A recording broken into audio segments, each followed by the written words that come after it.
Good morning, afternoon, evening, as case may be in your part of the world. For those of you who don't know me, I'm Zen Archer. You know, there comes a time in everyone's life, I think, that you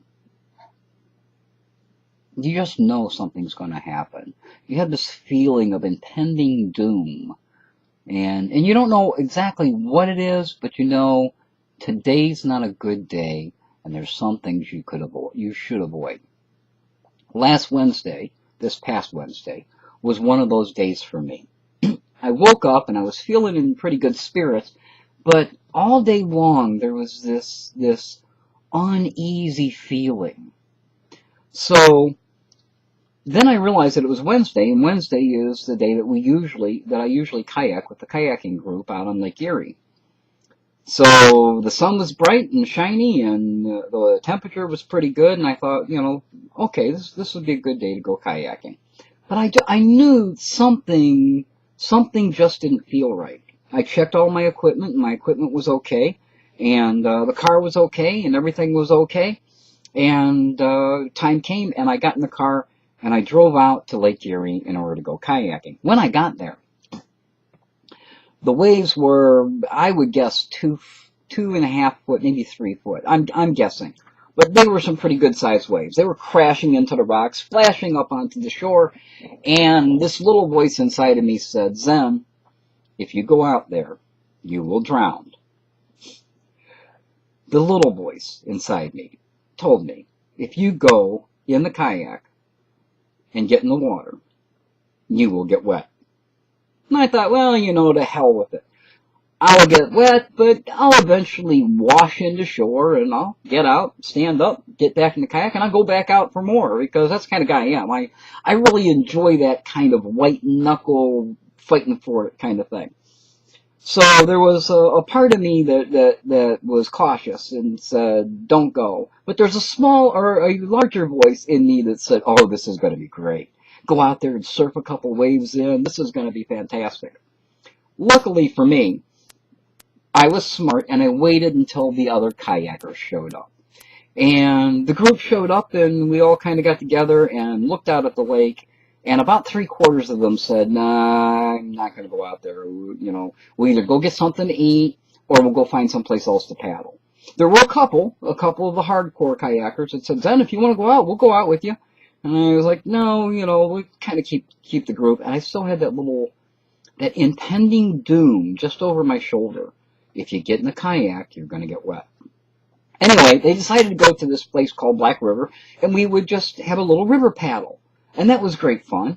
We went and we put our boats in a nice little river. The water level was kind of low, so some places you would kind of ground out. The boat would hit the bottom and you get stopped. So you have to put your hands down in the water and just kind of scoot past it.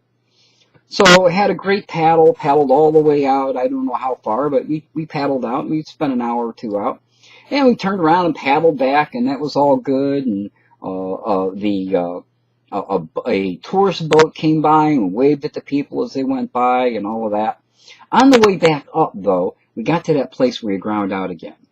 Now, being the monkey that I am, I decided that rather than put my hands down and scoot the way that most people would, or get out of the boat and just hold on to it and pull it past that point, I thought what I'll do is I'll sit on the top of my kayak. Now, my kayak, you sit inside, but I thought I'll just sit on the back of it, and I'll paddle through. When I get to that spot, I'll just use my feet, and I'll push myself past it. It'll be a lot faster, and it'll be fun. I'll be, riding the rodeo. So that's what I did, and when I would get past and start floating again, I would lay out on the kayak and just kind of paddle it like a surfboard. Sounded like a great plan. The problem, and the thing that I hadn't thought of, was that means that my kayak was now top-heavy. The top was much heavier than the bottom was, in water, floating. So probably the first 4 or 5 minutes into it, I completely flipped the kayak over and ended up sitting in the river. So I got back out, turned the kayak over, it had water in it, got out what water I could. We eventually got back, pulled the boats up onto the shore, and I got out completely soaking wet from my head to my feet. And then as I was wringing out my shirt, I realized that there was a bump on my side. Well, what the bump was is a neoprene case like this. And what it had inside of it was my cell phone.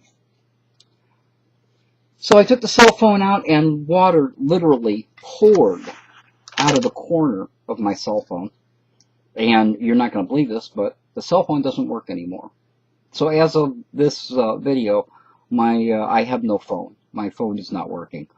So I put in some calls and left some emails and stuff like that. I'm working on getting another phone, hopefully a better phone than I've got, and I'm going to move on. But yeah, I had that impending disaster. If you get in the boat, you're going to get wet. You're going to dump it. I knew it. I knew it from the time I woke up, and yet I ignored it. And I'm thankful that I did. I had fun, and I enjoyed myself, and I hadn't been in the water to swim or anything else in quite some time, so it was a lot of fun. But I'm paying for it. Also, my flip cam got moist. It was in the dry compartment, which isn't completely dry. It got moist, and my flip cam stopped working, at least temporarily. Hopefully, it'll start working again. But I'd hit the phone with all kinds of stuff, with the hair dryer and everything else, and the phone's just dead. It's not coming back. It was on its last legs anyway. But anyway, yeah, when was the last time that you had one of those disasters just waiting to happen, and you knew it, but you still went, you know? Or did you? Maybe you decided not to, and then some friends of yours something happened to. I'd like to know. Speaking of kayaking and things like that, somebody on the kayak board posted a little message, and some of you may have seen a message similar to this, about how to get from Cleveland to Honolulu, Hawaii. And try this, if you will. Go to Google Maps, maps.google.com, and type in Honolulu, Hawaii. And once you have that and found, then click on it and get directions from Cleveland, Ohio.